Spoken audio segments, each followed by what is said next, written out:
big marketing call outs on Double Malt is extra smooth. I call it fluffy. The foam on top is soft. And Fluffy.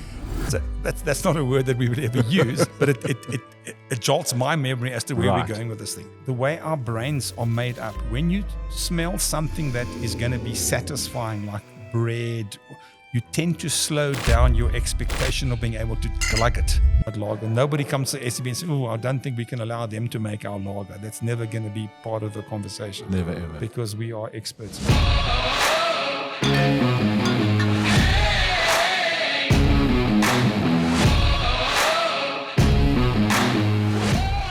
So let's move on to Double Malt. What was the need Yeah. for Double Malt? How did that come about, and what is that Well, task? Is that a lot of our principle, a lot of the countries from the AB InBev stable had this thing, the idea of doppio malto, like sort of double malt as in extra malty flavor, often 100% malt. Right. And in fact, we wouldn't realize, but in terms of beer history, Mexico was part of the Habsburg Empire for 3 or 4 years. right? And they introduced beer styles like Vienna Lager and Märzen, which are full malt beers.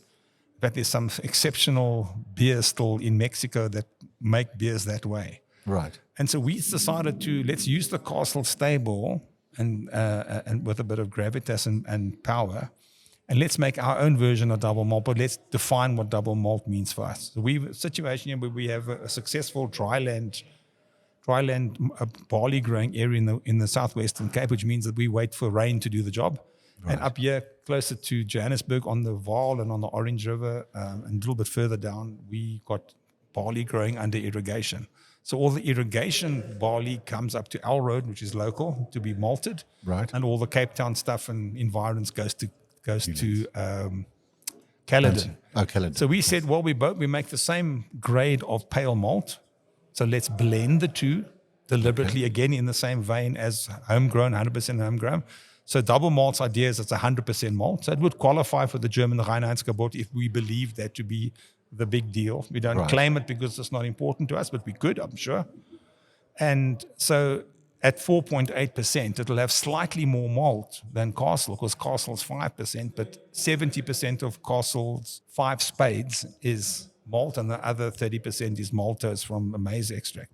So this one's got no maize extracts, 100% malt, but 50% from Caledon, and dry land 50% from here. So and we've defined it to be so. Right. So it's a bit of a different take on double malt. So the idea is that it should be slightly maltier than Castle. I'll just clean this quickly. I'm also curious can to smell see it right away. when you get to the mouthfeel part, one of the big marketing call outs on Double Malt is extra smooth. It is. In fact, I've used a word that probably is not clever with most consumers. I call it fluffy. The foam on top is soft. And Fluffy. so that's not a word that we would ever use, but it jolts my memory as to where Right. we're going with this thing. So because we're using 100% malt, and there's more malt in here than in Castle, Right. malt gives the color, gives the golden color, unless you're artificially flavoring. So this one's going to be Is that slightly darker? slightly than, darker, yeah. That's what I'm picking up yeah, from here. yeah. Okay. So You're this smelling one, it? yeah. So on the aroma, I'm picking up a sort of a yeastiness. I'm picking up like a loaf of white bread that's just come out the oven, Wow. but not this commercial one that they chop up and put in plastic bags. The ones where they make it in front of you Yes. and they take it out, Farm bread and the crust sort of sticks out. Right. If you often the guys, they just wet their fingers so they can grab the loaf, Right. and that like a little sizzle that you Yes. get. I'm smelling that. As you So it's smell. doughiness, maltiness. Golden. And lager. the beauty of that is that the way our brains are made up, when you smell something that is going to be satisfying, like bread, you tend to slow down your expectation of being able to glug it. Right. So you immediately go, oh, this is good, this is rich. So as if you look, smell, taste aside, on the looks, it's not quite dark enough to on its own be double malt unless you got a reference point. Right. But on the aroma, it's triggering, this is going to be satisfying, not satiating, but it's going to be satisfying. It immediately puts you into a slow down mode. This is rich and food. So this goes with food, like we mess around with all kinds. Anytime there's cooked starch, Yes. like the crust on a cottage pie, the sort of browned potato, roast potatoes, any kind of a bake or pie, this is my go-to beer because it goes the idea of the roast, well, not the roast, but the slightly toasted, slightly warmed up starch. Right. This talks to this. Okay. Okay. Anton's busy tasting. Curious to hear what the mouth feels Yeah. like. So immediately, it tends to be broader on the palate.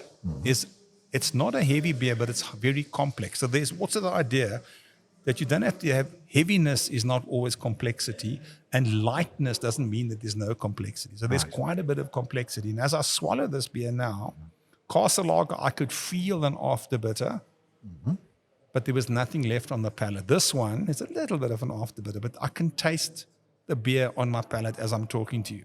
Right. So unless I'm stupidly nervous, I'm not going to grab this glass and keep on glugging it. Right. So in terms of table manners, you can go out with a mate. Okay, maybe not watch a rugby match. That's going to be too exciting. But you'll be able to give them far more time without thinking about it, because you actually put the glass down. With Castle, you might nurse that glass and hold it close. Right. This one, you feel, hey, that was great. I can sit for 2 or 3 minutes without having to have another sip. And that's all a mouthfeel issue. You are feeling and tasting and experiencing that. And that sits with you. Excuse me. So this one goes great with food. So this is like, in terms of repertoire drinking and showing off our liquids, Right. we would have this also with steak, and also, but something that's braised a little bit with a bit of onion and a bit of potato on the side with the starch. This one comes into its own. Yeah. So we often will have a Castle tasting where we show off all 4 Castles. With milk stout, we'll go with the desserts like crazy, as you've seen before, like we've done. So The pairing. yeah. So this one is more satisfying. So literally, if you enjoy your beer and you just want to go to the pub and everything be safe, 2 of these in an hour and a half, you will not feel that you didn't have enough, Right.